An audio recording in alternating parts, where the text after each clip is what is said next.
Michael Kiesling's Azul is one of the best designed games I've ever played. I've introduced it to a lot of people since the game's debut in 2017, some of them ordering their own copy in the middle of the game on Amazon, and we got, oh, it's my turn, and now I go. It just appeals to a lot of different people with a lot of different experience levels with different types of games because you can play it very casually, where you're just picking whatever seems best at the time. I see what works out, I put things in, maybe I win. Or with more experienced gamers where you have a little more look ahead, what I'm trying to build within my grid, how I'm trying to cut other people off, I'm making choices on what I think will be available to me on future turns. There's lots of different layers to the game that you can experience based on the games that you have already played and your experience with Azul itself. The game has won tons of awards. There's a lot of other people who fall in the same bucket as I do, just feeling it's a classic design that works for so many people. Well, that is aside, of course, from the game having a great look to it. That is an important element to the game market these days, where you are sharing images on Instagram and Twitter, and other people find something that says, man, that looks great. And you can also say yes, and it plays great as well. Let me introduce you to it. So publisher Plan B Games, under its brand Next Move Games, came out in 2018 with Azul Stained Glass of Sintra, which uses the same Azul game engine of how you acquire tiles, drafting them from a central shared area. So people are competing to get different resources in order to score with them, but it had a more complex scoring mechanism. It didn't seem to find quite the same audience as Azul. And again, Azul is designed for people of all experience levels in games, whereas Sintra has a bit more complexity going on, and you can do lots of things that are terrible choices in the game, and you will find it a little more frustrating than base Azul. So in 2019, Kiesling and Next Move are having another crack at the puzzle to see whether they can duplicate that success with Azul Summer Pavilion. Like the other games, it's a game for 2 to 4 players. You're going to be drafting tiles in a very Azul-like way. So it has lots of familiar elements to the earlier games. And then, of course, it has twist, because otherwise you would just publish Azul. So what's that like? Here's a 2-player setup of Azul Summer Pavilion, which will look very familiar if you played either of the Azul games. You have factories on which tiles are available. You have 5 factories in a 2-player game, 7 in a 3-player game, 9 in a 4-player game. The game will last 6 rounds, the same as in Sintra. You have 6 colors of tiles, which is new to this game. The other 2 only had 5 each. You have an array of 10 tiles in this shared area. We'll talk about that in a moment. You are going to draft tiles from the factories, and in each round, a particular color is going to be wild. So the order is spelled out on the board here: purple, green, orange, yellow, blue, red. When you are drafting tiles, you cannot choose a wild color. The wild colors have 2 purposes. One of them relates to the drafting. You cannot choose the 2 purple here. You instead, when you're drafting, choose a factory, or you choose the center area, and you choose a non-wild color. You take all the tiles of that color, for example, these 2 red, and if there is a wild on that space, you take exactly 1 wild. So I can take these tiles, the things I don't choose, or put it in the center, and these tiles are not placed on my board immediately, but instead beside my board. Each player has their own personal game board, which will be familiar from the other Azul games, although new shape and new format here. I'll talk about this in a moment. I put tiles beside the board, not on top of it, and the next player goes. If they choose an area where there are multiple wilds, they can take only one of them. So they can take this green and 1 wild, but not both. The other tiles go in the middle. If you choose the middle, and you want to take tiles there, you choose a color like normal. You take exactly 1 wild if there are any wild there. If you're the first one to go, you choose the first player marker and you lose a point. And you put all those tiles beside you. And you will continue collecting tiles as in the other Azul games until all the tiles have been claimed. So let's say I've claimed these. Give me a few others. possibly more than I should have if I'm drafting fairly, but we'll show how things work. So at the end of the round, I've collected these tiles. I'm going to now add them to my board. The board has 7 areas, one for each of the 6 colors, as well as this central area, and orange tiles will be placed here, and purple here, and green here, and so on. The central area can be occupied by 1 tile of each color. So each space has a number on it, and you must discard that many tiles to cover that space with a tile of that color, with again the central area being multicolored. The purple count as wild, so I could count this as 3 red and place a red here. I cannot count this as 2 red. I must have at least 1 red in the mix, as it were. So with 3 red, I place this red here. I take the extra tiles and throw them in the tower, which Centra had as well. So you store tiles, and when the bag runs out of tiles, you just pour everything from the box back into the bag. Very convenient. Other players take their turn placing something. Maybe I now place 2 red. I go here. When you place tiles, you score points. If you place a tile that has nothing adjacent to it, you get 1 point. So I would have gotten 1 point on my first turn. I place this here. This is 1 point for this one and 1 point for each adjacent tile. So 2 points total. The other tile goes in the box. I have other places to go. I have 2 orange, so I could choose to pay those 2 orange and place an orange here. This will give me 1 point. With the blue, I can keep them for next round. You can keep at most 4 tiles, and that's designated by these 4 rhombuses in the corner. The rule suggests that you keep tiles in the corner for the next rounds, but I find, number 1, I overlook them, and number 2, I hit them with my arm and knock them around. So I find it more convenient to place them on the board, on the side of the board, and just keep track of that. If I want to stop and I have more than 4 tiles, I have to throw away tiles until I have only 4, and I lose a point for each tile I throw away. If I want to place more, I can keep doing that, because here's where 3 blue would be placed, or 2 blue, or 1 blue, or I could place 1 blue here. And now I placed blue and orange in the central area. The other 4 colors will go into these 4 spaces, assuming I even place anything there. I don't have to. If I place this here, I'll score 2 points. And I've surrounded a pillar on my board. Your board has pillars, it has statues, it has windows, and when you surround something on your board, you get to draft bonus tiles from this shared area over here. So if I surround a pillar, I get to take 1 tile from this area. So perhaps I want to take a wild now, or no, I'll take a green, which is wild next turn. If I surround a statue, I take 2 tiles. If I surround a window, which is hard to do because it's in the 5 and 6 area, so I need to discard 5 green and then 6 green in order to surround that window, but I get a bonus of 3 tiles off of that, which is a big bonus to get. So immediately fill this area again with something drawn at random from the bag. Maybe I want to stop and carry over these 3 tiles for the next round because green is wild next time.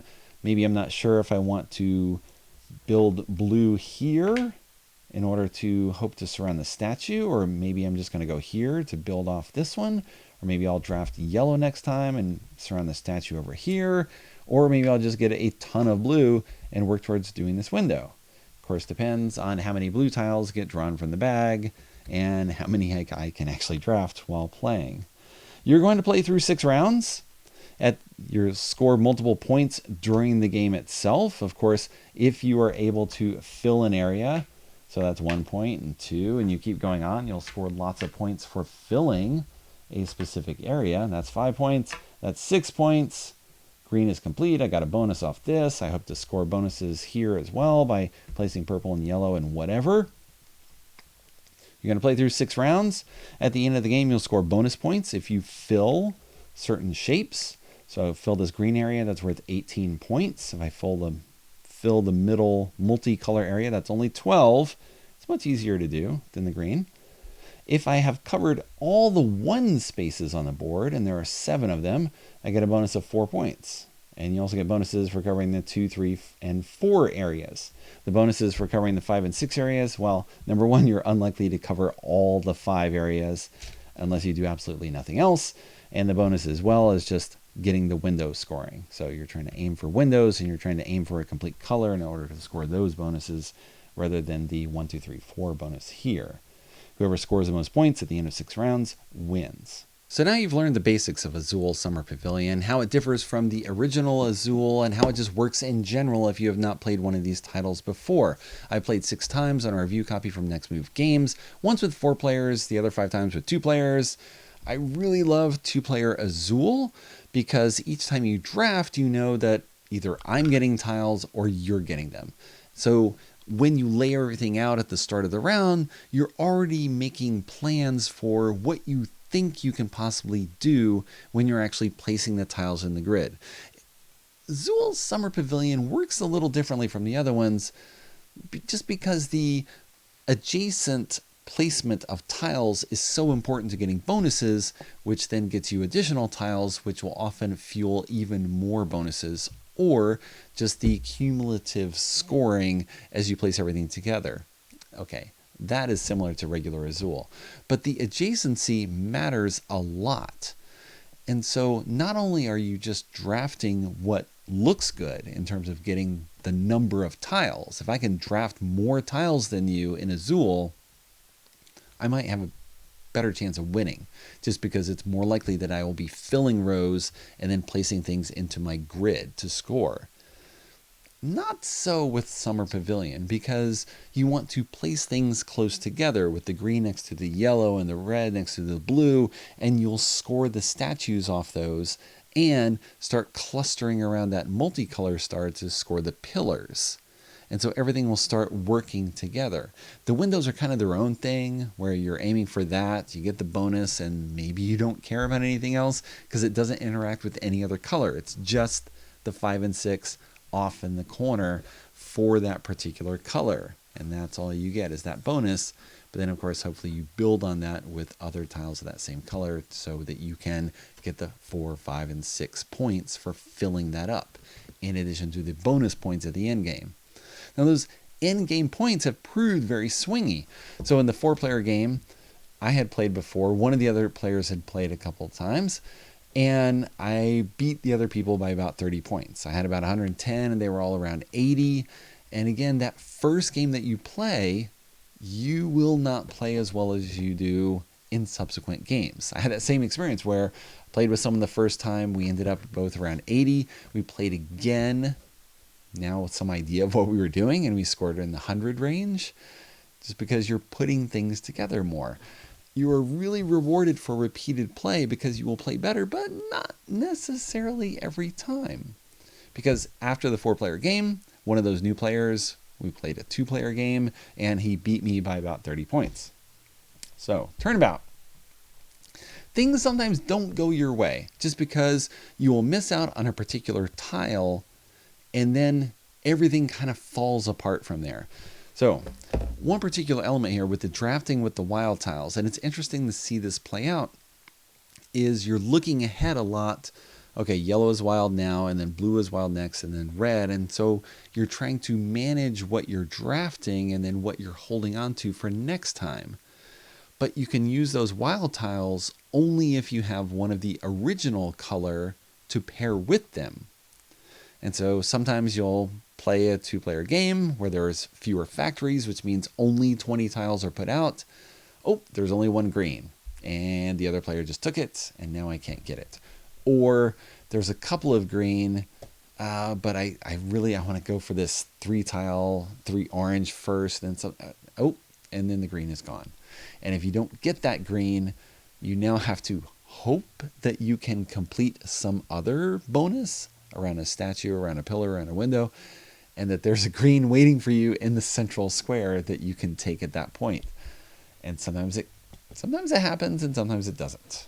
Or you need something to complete this middle area, but I need 6 of something and there's just not enough of them in the last round or in the last 2 rounds, or you want to do something else with them.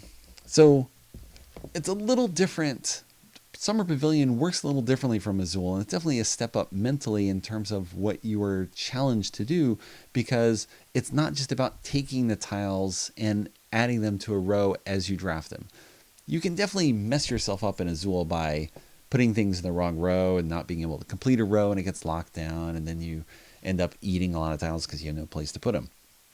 Summer Pavilion works differently in that it's unlikely that you're going to have to throw tiles away and lose points, except at the end of the game when you have to lose a point for every tile you have not placed. But it works a lot differently because you have lots of possibilities for where you want to place things. If you collect 5 green tiles, do you just want to put it in the 5 green spot? Or do you want to put it in the 2 and 3 spot adjacent so that you can score 3 points for that instead of only 1? Do you want to do it in the 1-2 spot and hold on to those 2 for next time? Well, it depends on what other colors you're drafting and what's going in the middle and what round you're in for what color is wild next. And so you have that initial puzzle of what you're trying to draft based on what you see and what you think will go together based on what you've already placed or what else you've had in reserve or what you're collecting now. There's all that puzzle, and then you finish the drafting round, and then you start staring at what you've collected, and you're like, well, I can do this and so forth. And okay, that'll give me a statue bonus, which will let me grab this one, which will let me complete this other thing. And you just start spinning with what's possible. But you're very limited because you don't know what's next. You don't know what is going to come out of the bag and be available next time. So you have this look ahead to what the wild color is and to what you can possibly score depending on what you collect. But that's very limited versus what you just have in hand. And do I just maximize that now and don't worry about the future? Sure, I can keep 4 green for next time when green is wild. Will that matter? Is there a benefit to playing them now? Okay. In the first and second round, that challenge is pretty easy. Keep them for the wild tiles next time. But then when you get into round 5 and you know there's only 1 round left and you've got these certain things, how are you going to use them? And it's very tricky, and sometimes you just will fail to get that bonus. I didn't complete the hexagram. Hexagram is possibly not the right word. I didn't complete the hexagram, so I'd lose out on that 20-point bonus for purple. And that 20 points is probably going to be the margin of victory because that is a huge bonus to throw away. Or I didn't complete the 4s. Oh, and that's 16 points I just lost. So there's lots of points, and the end game seems a bit swingier where, yes, you are going to lose by 30 points because you didn't get these 1 or 2 things, and then everything else fell apart because everything chains together nicely as you're getting bonus tiles that fuel other bonuses. And it takes a while to see that. And even with now 6 games of experience, I don't see it all the time.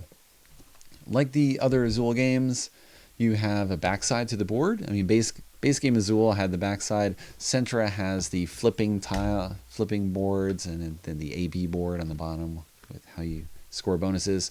So with the backside of this board, you're not locked into colors anymore. There's a bit of difference with the numbers. You don't have 1, 2, 3, 4, 5, 6 in the central area, but now it's just 3s.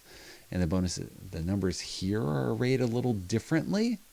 Now you can have multiple hexagrams of a color. If I just draft a ton of red, I can make a red one here and another red one here, and that's fine. Or I can make a multicolor one and then another multicolor one and another multicolor one, and however I want to do that and fit those together. And you'll score bonuses at the end based on whether it's a multicolor or a particular color with 12 to 20 points, depending on what you've built. Haven't tried this yet. I've played only 6 times. I've played 6 times. That's pretty good, but only 6 times. And so right now I'm still sort of working through how to play this well and consistently. It seemed really good in that 5th game, the 4-player game. Everything came together nicely. I grabbed a ton of tiles in the first round just because other people made choices on what they were doing, and then I took it all. And then game 6 came and I got hit really hard. So have not figured it out yet. There's a lot more to think about in yet a still somewhat streamlined way in Azul Summer Pavilion. So it's not the Azul that I would use to introduce people to a new game, because I think you can more easily make choices that you will feel foolish about, where you are not sure what to do. Whereas with Azul, it's much more straightforward. I draft a tie, I draft a color. Oh, I got 3 of this color. I'm going to put it in this row, and that row is complete. I will do something. I will make progress, and I will feel good that I am getting this done.